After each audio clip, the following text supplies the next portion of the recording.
পেরেশানিতে পড়লে, টেনশনে পড়লে এই দোয়াটা, প্রিয় ভাইরা, বিষ্ণু ইসলাম যখন খুব বিপদে পড়তেন, দুশ্চিন্তা ওনাকে ঘিরে ধরতো, উনি পড়তেন ইয়া হাইয়্যু ইয়া কাইয়্যুম বিরহমাতিকা আস্তাগীথ।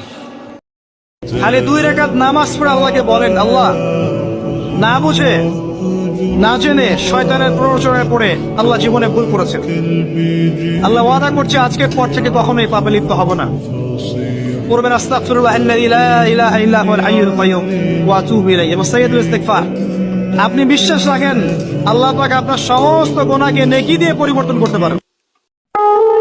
এবং নবী সাল্লাল্লাহু আলাইহি ওয়াসাল্লাম একটা হাদিসের মধ্যে বলেছেন যে তোমরা কি জানো কিয়ামতের মাঠে সবচেয়ে বড় মিসকিন কারা হবে? সাহাবায়ে কেরাম বলছেন, আমরা তো মনে করি যার সম্পদ কম, অর্থবিত্ত কম, সেই সবচেয়ে বেশি মিসকিন, সবচেয়ে বড় মিসকিন। আল্লাহর নবী সাল্লাল্লাহু আলাইহি ওয়াসাল্লাম বলছেন, বরং প্রকৃত মিসকিন সে ব্যক্তি যে কিয়ামতের মাঠে নামাজ, রোজা, হজ, যাকাত আমলের নেকি নিয়ে উঠবে, পাহাড় সম নেকি নিয়ে উঠবে, কিন্তু অনেক পাওনাদার দাঁড়িয়ে থাকবে। কারো হক নষ্ট করেছে, কারো গীবত করেছে, কারো অপবাদ, কাউকে অপবাদ দিয়েছে, কাউকে অত্যাচার করেছে, সবাই দাঁড়িয়ে থাকবে।